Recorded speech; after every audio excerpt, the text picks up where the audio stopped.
Welcome to World of Tanks with Red623. Today we're going to be looking at one of my favorite light tanks in the game, the M4190GF. It's a German Tier 8 light tank that has been in the game for several years at this point. The GF stands for Grand Finals. I think it was for the 2016 or 2017 Grand Finals tournament. And overall, it's a fantastic little light tank. I think something that's interesting about this tank is that it's sort of emblematic of the issues that are presented to light tanks now in the game and how the meta has shifted, I think, in favor of not playing light tanks and playing more like mobile mediums. Because this tank basically plays like an STA-1 or some lightly armored medium tanks at this tier do, because in many ways, this thing is slower than most light tanks. It really doesn't have good armor, so no armor, no mobility. Its camouflage value isn't great at its tier. I think it's like one of the worst, even if you have a full camo crew, which I don't have a full camo crew, about to have a full camo crew. And in general, it just really struggles, I think, to find a place in the meta. Because for light tanks, or the light tank meta, I mean, not in the meta itself, but in the world of light tanks, this is probably not a great light tank. I mean, it doesn't have everything you want to be a light tank or a good light tank. So why is this tank so successful then? Because in every way it betrays its class. Well, it's successful because it has a very punchy gun. And that gun is the main reason this tank is great. I mean, look at this DPM, boys and girls. Look at this. It's almost 2,500. It's a little above 2,500. And that means that this tank basically out DPMs almost all other tier 8 mediums, especially tier 8 mediums with 90 mils. I think the only tank that I saw, and we'll look at a comparison list here, that has even remotely as close to it. And again, these crews right here are all configured with Brothers in Arms. If I actually put Brothers in Arms on this tank, which I should, apply, and let's actually put Brothers in Arms on this thing as well, you guys will see quite quickly the sort of insanity of this gun. Because here's the average DPM on this vehicle. And you can see every tank in this lineup, including an STA-1, it is neck and neck between an STA-1. Okay? We also get, 8 degrees of gun oppression, but that's basically the STA-1 in almost every single way here, except penetration, because it does get much better penetration, loses to this vehicle. 0.36, slightly more accurate the STA-1, but the DPM is very similar. And then, unlike the STA-1 here, you actually get a better power to weight ratio. Instead of it being 18.8, you get 21. And then, of course, we get much better mobility and traverses and things like that. Concealment's much higher than an STA-1, and view range significantly higher. So what does this tell us about this tank then? As you guys can see, I've put a lot of medium tanks in here because, in my opinion, this tank does not stack up very well against other light tanks. In fact, I think, for most light tanks, this tank is considerably worse in mobility and spotting and concealment, which I think are the three big factors for a light tank. But this tank stacks up much better against medium tanks, except in armor, which I think is sort of becoming an important medium tank factor, but sort of not. I don't know. There's certain tanks where it works and certain tanks it doesn't. For instance, the Panther II on paper has such better hull armor and turret armor and all this other sort of stuff. But in reality, we all know that that's just not the case for this tank. So this tank plays like a medium tank. It plays like sort of a medium tank and a light tank had a baby, like like a Pershing and I don't know, an AMX 13, 1375 or something had a child, and this was the result, and it's German and black, German baby. So we're going to look at a replay here, and I want you guys to focus on these attributes and how I play this tank, because I don't play this tank much like a light tank. I don't sit in a bush. I don't try to hide or do anything. I get into the action. I use the mobility that this tank has over medium tanks to get into positions. And I find that this tank, with its HE shells, which, by the way, let's talk about the shells on this tank, because the shells are incredibly important to understanding this tank's sort of ability to kill other things so easily, because its standard shell is not very special. It's a low pin 90 millimeter gun. It's 182. I think you'll find that kind of pin not really on anything else. So that's a disadvantage to most mediums. But here's where this tank is interesting.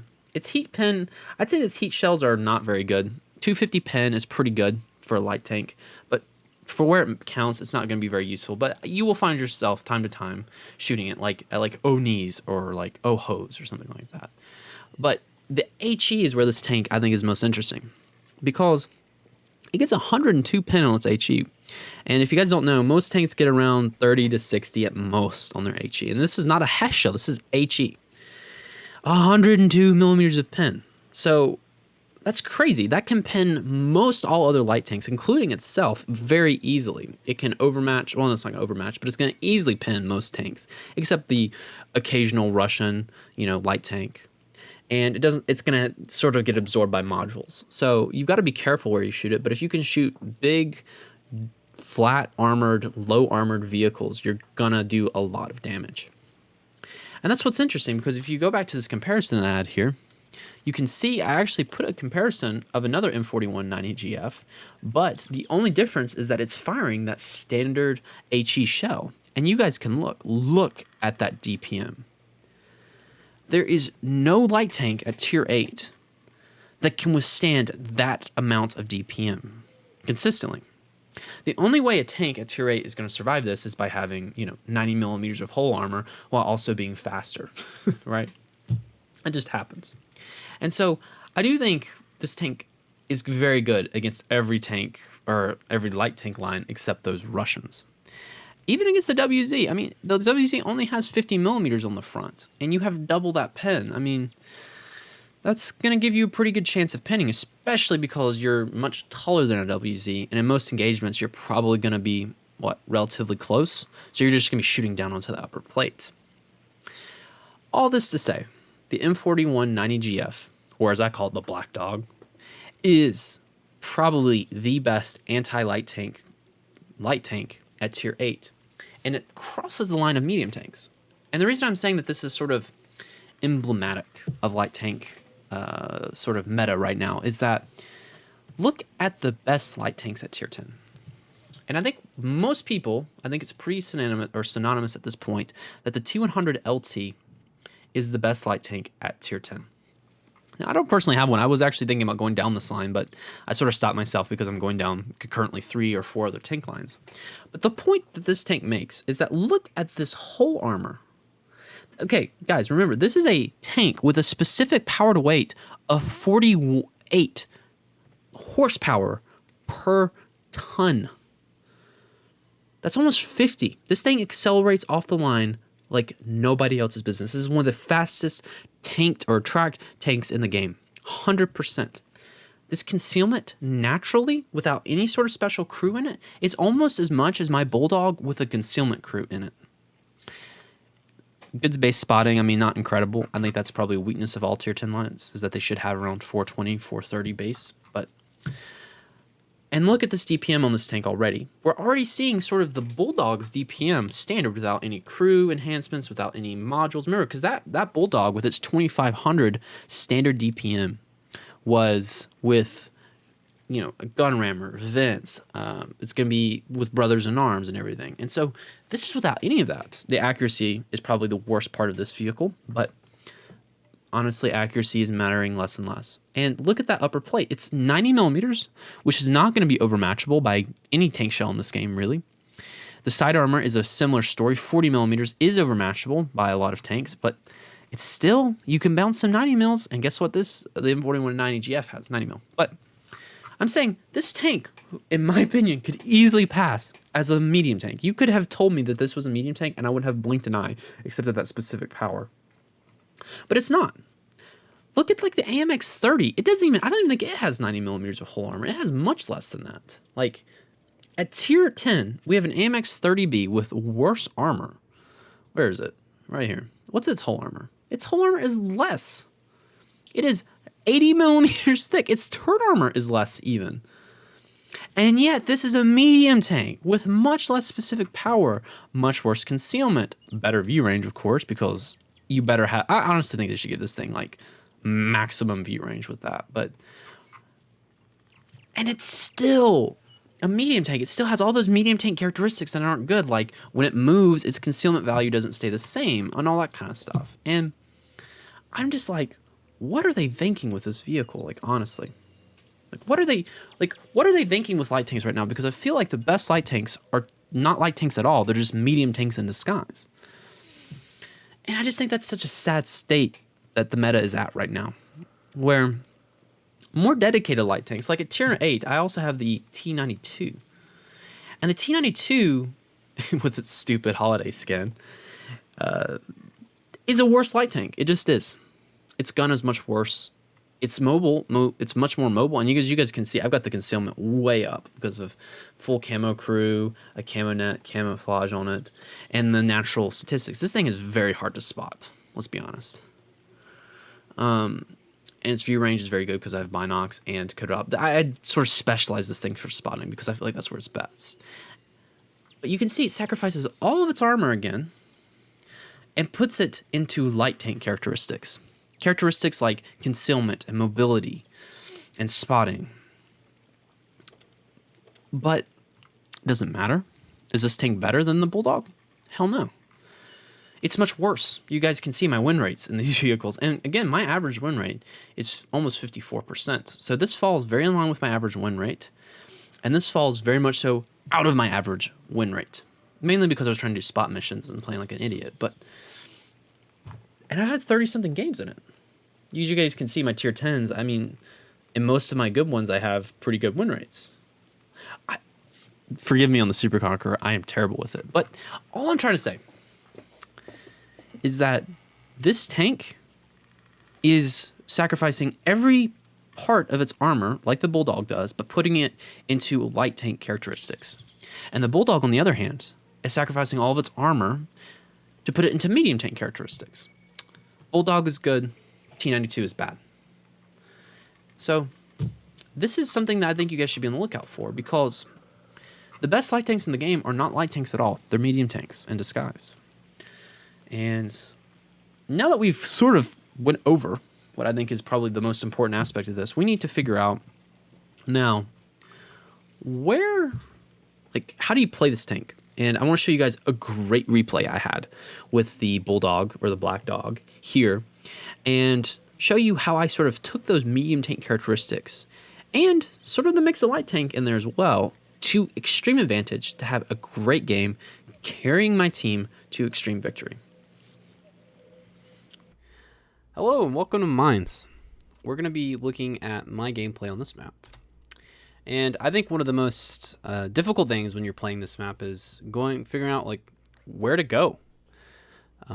It's kind of corridor based. You have a lot of tight junctions, a lot of areas where camouflage and concealment aren't great, and you may be lulled, to going out into these areas over here. This area I like a lot in the light tank, but you see that little island over there with those bushes?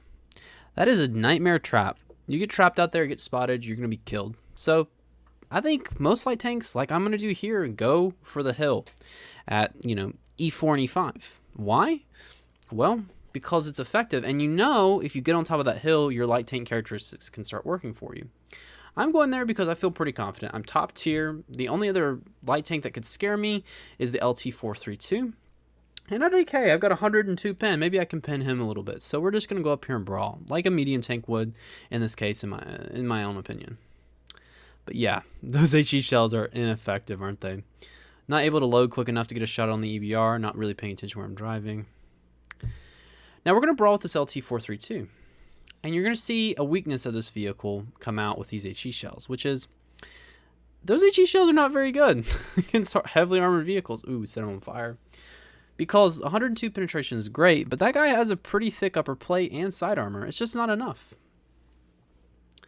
And we basically have hill now. That was a very lucky move on our part. Their team didn't really commit much here, and our team committed quite a lot here. So, yeah, that aggressive medium play that I made here, though, it really does get artillery looking at you, but it's well worth the sacrifice. And as you guys can see, we were trading hit points a lot, and that's what you have to do with this vehicle. You have to feel confident that you can kill tanks and, trade your HP effectively and switch shell types. It's something that's very interesting about this tank is that you really can't just stick with AP here. You have to switch shells often. And I probably should have switched to heat here, but I didn't. So, tried to shoot the boobs, didn't get him, and he's going to be dead here soon.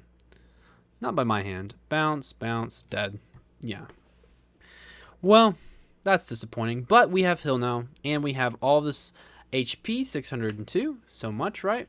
And we're going to be trying to spot here a little bit.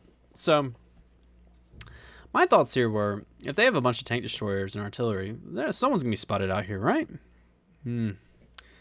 Doesn't seem like it. They're either playing really good camo, or they're just not going to be spoken out. And I don't blame them. So, I'm going to try to look at a sneaky shot through here for the artillery and don't see it. And this is the dominant position on this map.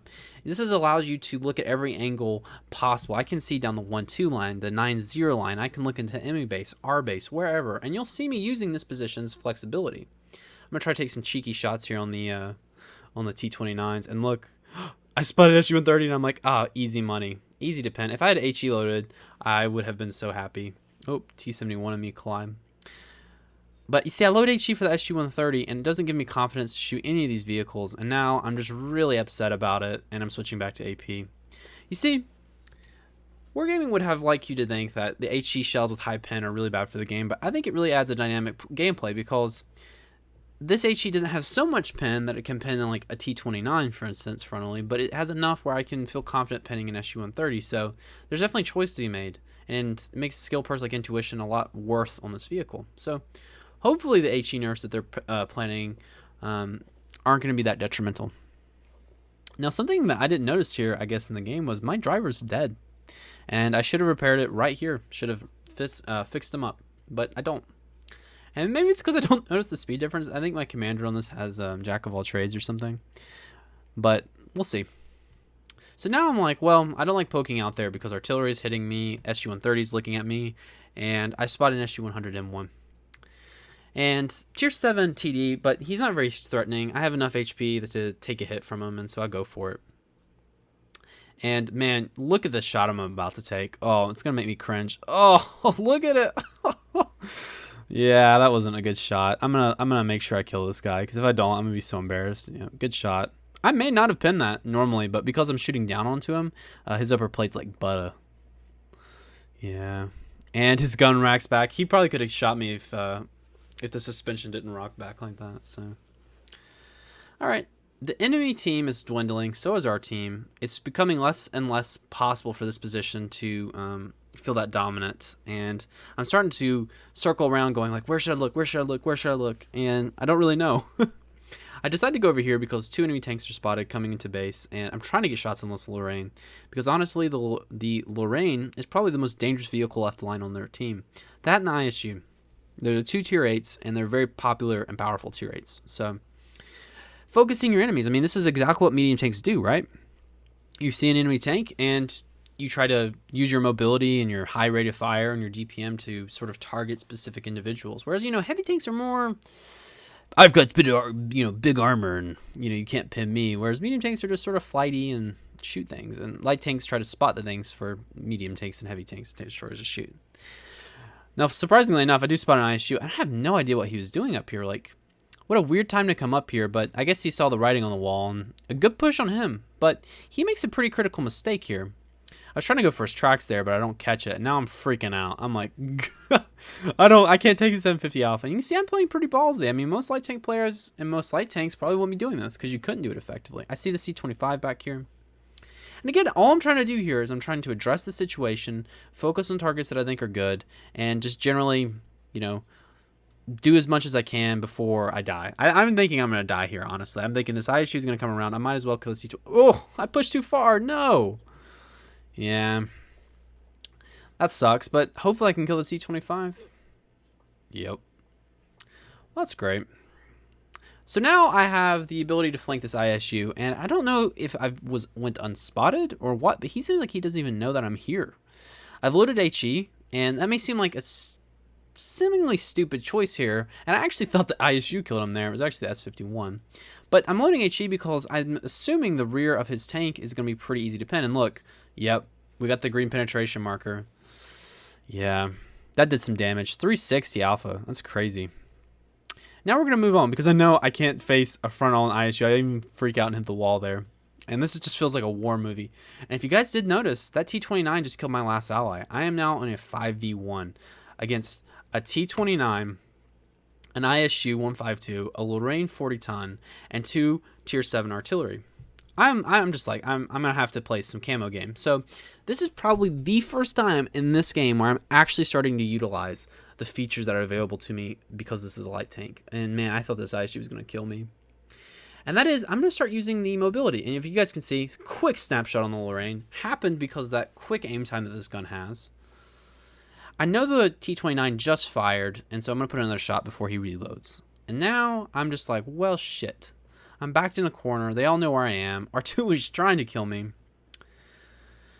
Yep. So I'm using this tank's fast-firing gun. Again, this is not even a light tank thing. This is more medium tank, really.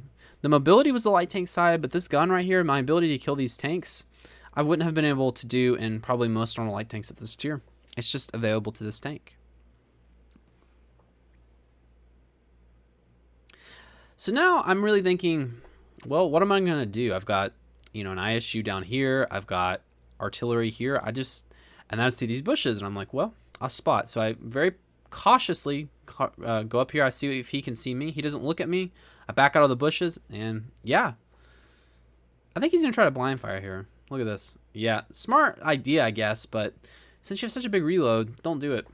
And, he ran off. So again, that's probably the only time in this game that I really use this light tank's abilities. I mean, that was pure light tank play right there. I sit in a bush, hard to spot, and oh, he whiffed his shot.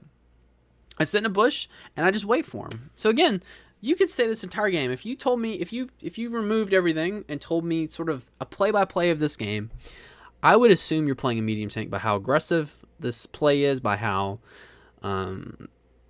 much damage I've done. I'm up on 3,600 damage already at tier 8. That's pretty good. And playing a really dynamic game.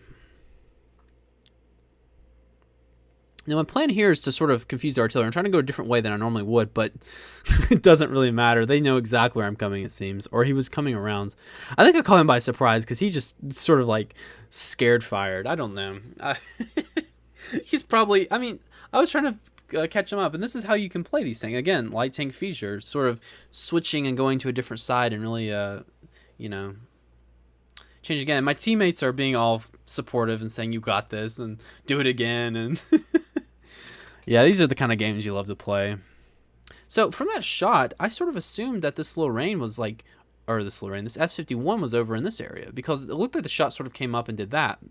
And so I'm going to start, putting myself in the cap circle because I know that spot has sort of a corner where it's going to be really hard to get him out without taking a hit. So I'm not going to risk it, not with this game. And I'm going to go over here and try to sit in the far edge so that he can't see me, but he's on the complete other side. Look at that. You can see my intention completely focused. And 1 HP. Yeah, he's over. He missed his shot, and now it's over.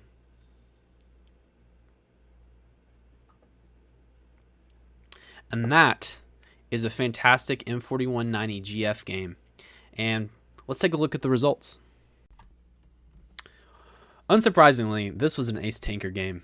We got to pick up a Cole Banoff's medal for winning the 5v1 and the Radley-Walters for killing 8. We also got a Pascucci's medal for the 2 SPGs we killed and a Top Gun to top it all off. In the statistics, we were most certainly the dominating force on our team, and mainly held back, I guess, mostly by our teammates down here who did very little. I think this KV3 actually was the one that shot over the side and didn't do a whole lot in the way of assistance to our team. And as you guys can see, their team was mostly dominated by the people towards the end. The Lorraine was a huge force, and so was that GW Panther. So we made some really good kills, some really good choices, and utilized the characteristics of our tank really well. And if you guys can see, even the results sort of spark back to what I've been saying, which is this tank has statistic ratings more in line with medium tanks. I mean, we're mostly doing damage and kills. And most light tank games you see that are high sort of XP games, in a lot of cases, or normal games for light tank, are mostly with assistance and spotting and doing things that are more assistive to the team, like shooting tracks, surrounding tanks, killing artillery, things that usually have more or less damage than most people in your team. So it's interesting, and I think it does speak to what I was trying to say about this tank in general and light tanks, the movement of light tanks altogether, which is, look, medium tanks are the future. I think they have been the standard for competitive tanks in a while, and Most tanks in the game that are really good harken to a mix of their tank class with medium tanks to some extent, except tank destroyers and artillery, obviously. I think those are two. But even the best heavy tanks in the game, I feel like, are mobile, fast, usually have good rate of fires, good pen, things that you find a lot on these tier 10 mediums. So I'm interested to see what you guys think about this, and tell me down below if you agree with me or maybe you have something else to say. I'm signing off. Thanks.